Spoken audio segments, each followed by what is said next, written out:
other part of this stencil features these trees. All right, so we've got some deciduous trees and some evergreen trees in 3 different sizes. And I'm going to share with you today how to incorporate those in a couple of different easy, quick landscapes, and along with this night sky of stars.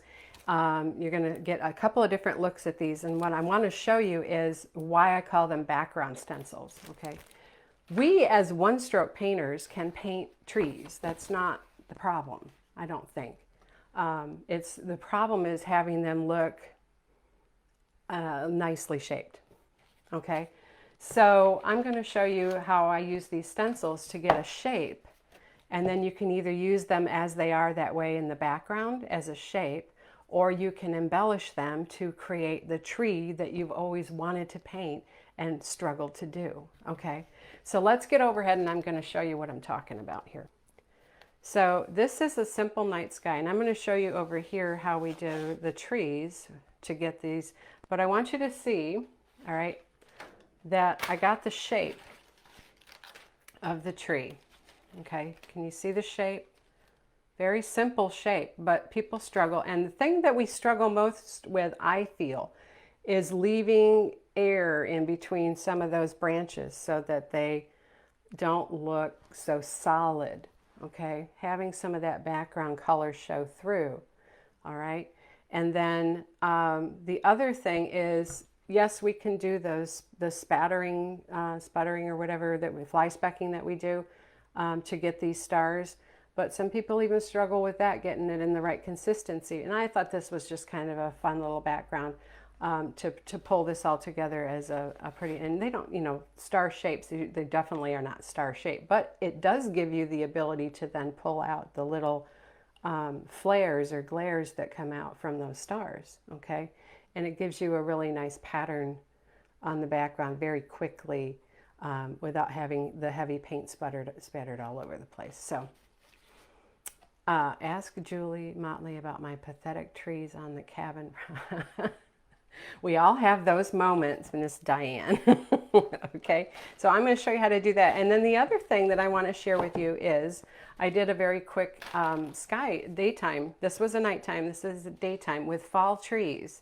All right, and so the other thing that I feel like we struggle with is getting the deciduous trees shapes, and again, still showing things through the background.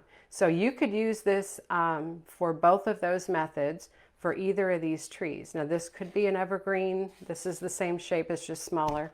Or it could be a deciduous leaf dropping tree, hardwood, right, that drops the leaves.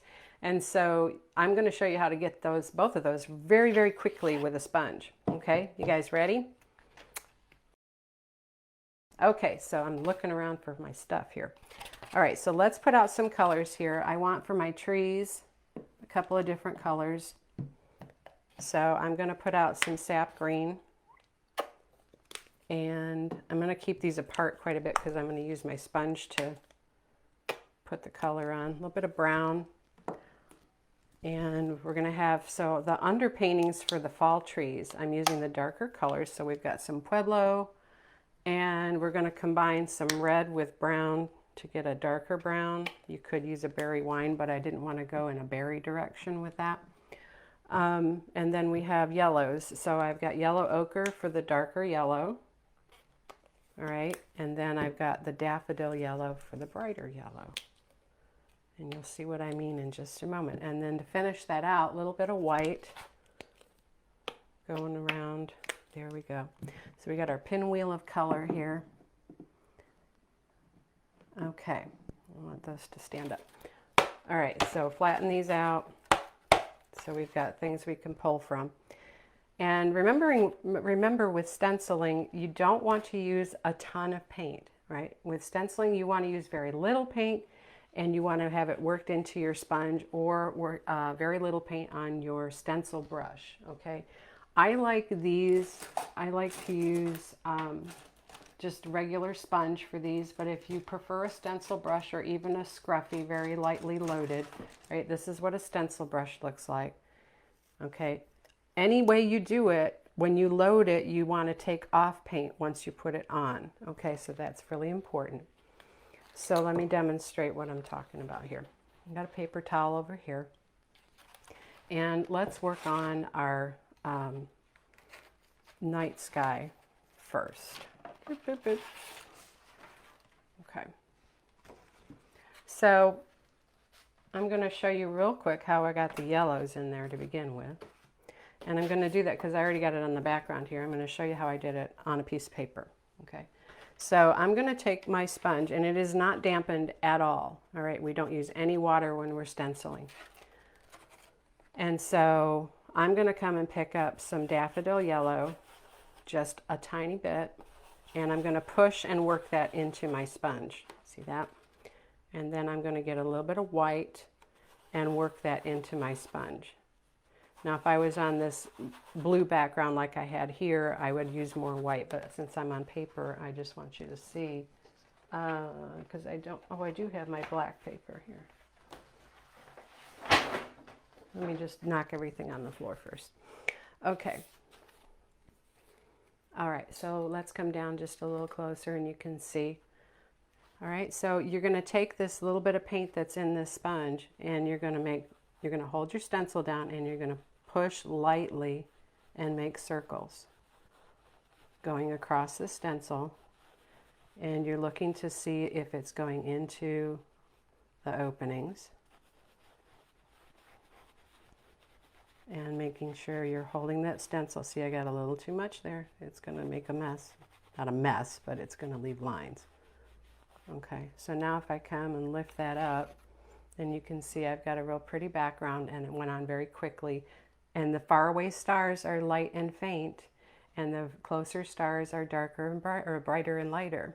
Okay, so that's how I got that background on there really quick. And then this other piece right here is very simply put on like this. And then once you get the shape, that's what's nice, because I always struggle getting my crescent moons, crescent was the word I was looking for, the right shape. And once you get that shape, then you can come in with your brush and add your highlights and shading if you want to, and things like that, okay?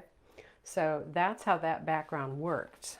Now, I wanted to show you that so that I could then show you how to do it on the canvas. So let's get all this stuff out of the way.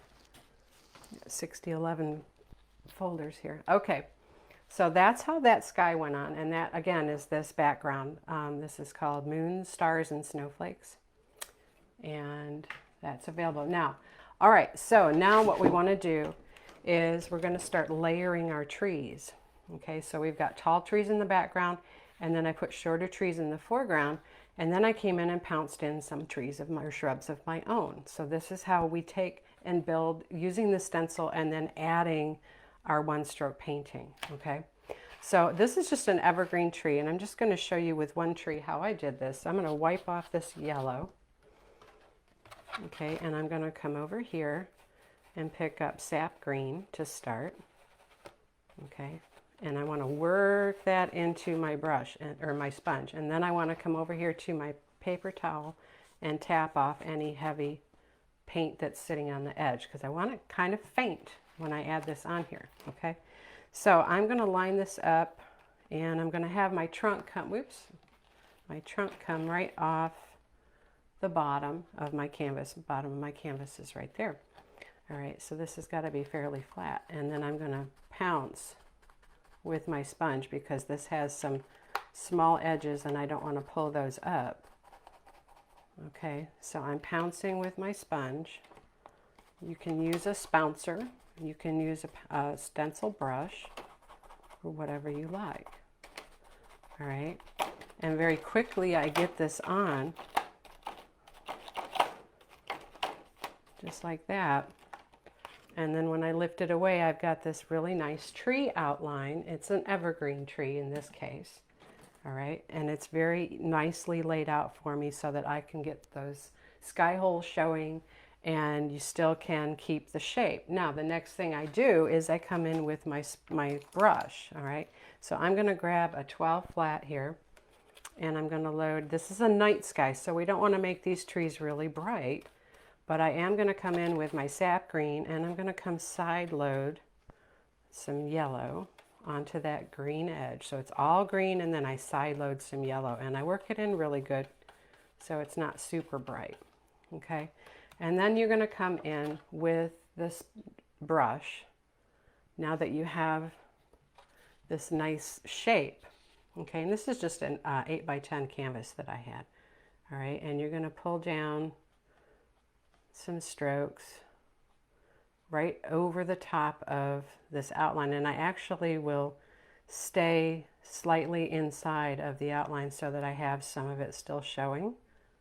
All right, so very simply pulling little short chisel strokes, okay, and sweeping in from the ends, overlapping, and you're getting a very nice simple tree shape without a whole lot of stress.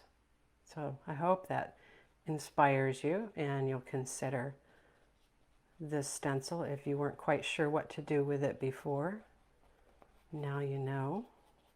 Okay, so I very nicely and quickly got this on, and it's not too bright, and I have the shape of my tree quite easily created. And you're doing this right over that wet paint that you just put on, so the strokes will blend in with the green underneath and won't be too overpowering. Okay, so see how quickly I got that in. Now the one thing I want to show you is with a moonscape like this, it's nice if you come in with a little bit of a lighter touch on the side that's facing this moon, so it looks like the moon glow is falling on that tree. So I added a little bit of white to my brush here, and I'm just going to light this up on that yellow. This white is added to the yellow. Okay, so just on this left side, and maybe only right to about there, and it lights that right up. See that? So you're just lighting up the tips of those evergreen boughs. So what do you think about that? That's pretty cool, huh? So that's all that's meant for with that shape. I'm not looking for you to do strokes inside of there or just leave it the way it is or try to pounce in the middle, okay? It's meant to provide a shape. All right, so let's look at the autumn colored one. Oh, let me show you real quick how I got in the bottom of this though. I'm gonna get some of more of that green, and I'm gonna smash my brush, see that? All right, and I'm gonna come right here at the bottom with the light green up, and you're smashing very quickly, filling this in with some pretty little darker shrubs. See that? So, and you can add a little bit of white to create a couple of different ones so they don't all look the same. So it's kind of fun. Very quick and easy class. Kids would love this, guys. If you're teaching paint parties, this is a really quick and easy paint party class. So let's look at now these autumn trees, okay? So what I did with these, you saw how I created the evergreens, right? And in this case, I actually swept up with the yellow up the shape of the tree instead of down like I did on the other one. So you can get lots of different looking evergreens with this. And back here I did the large form of this tree with just the color. And then I came forward, and that's where I added my detail, was on the one that's more detailed. You could add a little bit of detail back there to that one. But let me show you how we got this tree on there, okay? So I'm going to come over here to this side, and we're just going to put that right there. And I'm going to come get a different sponge, all right? And I'm going to add several different colors to this. So all I'm going to do at this point is pick up those colors. I'm going to start with, so remember these, I'm putting the darker versions of the autumn colors down first, and then we're going to come add the lighter ones on top, okay? So I'm getting some yellow ochre first, all right? And I'm going to come right in here and tap this in in a few spots. Okay, just a few places. This is, again, mostly for background and just getting placement so we can keep those pretty little sky holes showing. All right, and then I'm gonna, oh, I didn't put my orange out. I'll need that for later, not right now. All right, I'm gonna come and get some of the Pueblo. Okay, so this is my darker orange tone. All right, same sponge. And I'm going to tap that in a few spots. All right. I'm not worried about this bouncing up and down because as long as I go straight down, it'll avoid those areas for the most part. Okay. Whoops, and try not to move it. All right, and then I'm wipe off that and I'm going to come now and pick up red. This is apple red, but I'm going to add a touch of brown to it.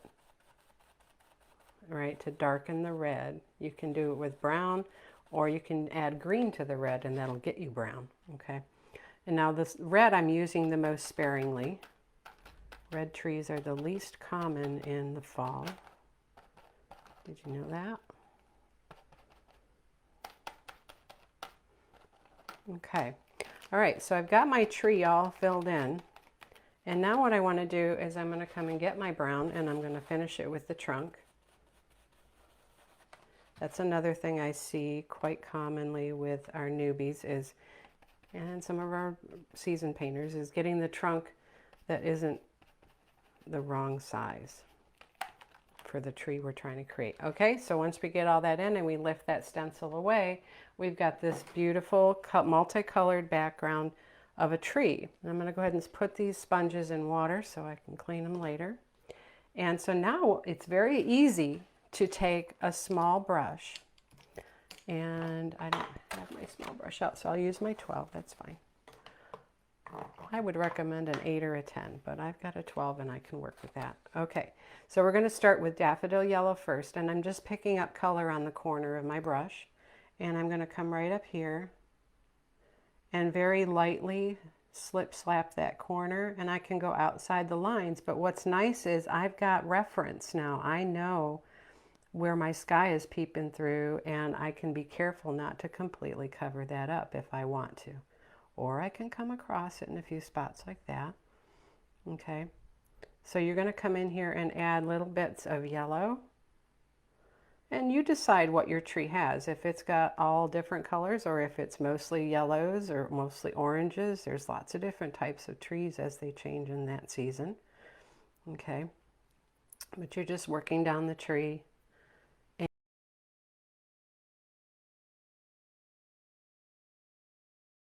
Okay, all right, so I've got all the yellow I want in there. Now I'm going to come and pick up some of the orange. This is pure orange. All right, and that's going to show, I need more. That's going to show up against that yellow and against the other colors that I put out here. But see how quickly I can bring this tree to more of the look that I wanted without worrying about the shape. The shape has always been something that I've struggled with, and I feel like if I'm struggling with it, there's probably more of you out there that do as well. Now I'm picking up some of the apple red here and there and going over this red section with red and some orange on my brush. But see how it's keeping me inside the shape of the tree? Now there's lots of tree shapes out there too, so I'm not saying this is the only tree shape that has these colored leaves on it and stuff, but you could work from this and find ways to create other shapes. You could maybe just start with the top of the tree and build out, but at least you've got a guide to start with, and that's really key, I feel. Okay. So very quickly, see how fun this would be for you and the kids to sit down, or if you're teaching kids. And this would be a great class for them to have some fun creating all these different colors on fall trees. Okay, let me grab some more red now because I seem to be all red over there, and I'm going to add little bits of red over here. There we go, a little bit up there. Good to know I don't struggle in silence. I know that some of you share my pain, right? When it comes to trees. Okay, so that's my tree, and look at how quick I got that in, and it really looks like something. All right, now I'm going to wipe this off, and I'm going to come get some of the burnt umber and white on my flat, and I can very quickly add a little bit of highlight down one edge of my trunk.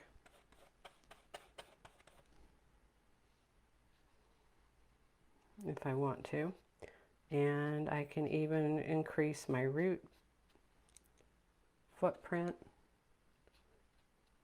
Right, you can come out here and create something that looks a little more gnarly.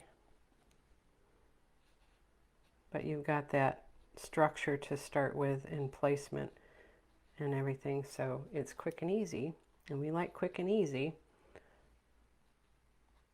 Okay, so very quickly I got a nice pretty trunk on there. All right, now I can also come in with my script liner, and I can get some burnt umber loaded on here, and I can now come in between. I need some water. Let's mix a little water in here to make it inky. All right, and I can now come in between my branches and create a few, or in between these leaves here, and create a few branches. Let me grab a little bit of white.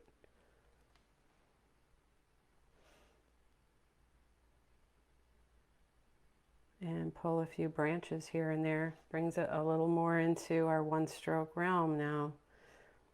This is where we live. We're in our wheelhouse.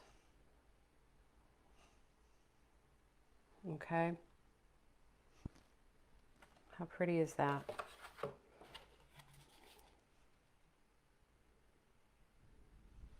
So, like I said, these stencils are available, and if you feel like this is something you need in your life, I'm happy to hook you up. If you're considering getting certified and want to teach, want to host painting parties, make sure you're also going to join One Stroke Advantage on Donna's YouTube channel, because you're going to get lots of ideas there, especially since she's taking that down the paint party path now, so that you can learn how to share what you're learning on there with others, okay? And maybe earn a little extra money. The way these days are going lately, wouldn't hurt to have a little extra income, pay for some of those gas bills, right? Although they are coming down, but it's still pretty darn painful. Okay, so look at that.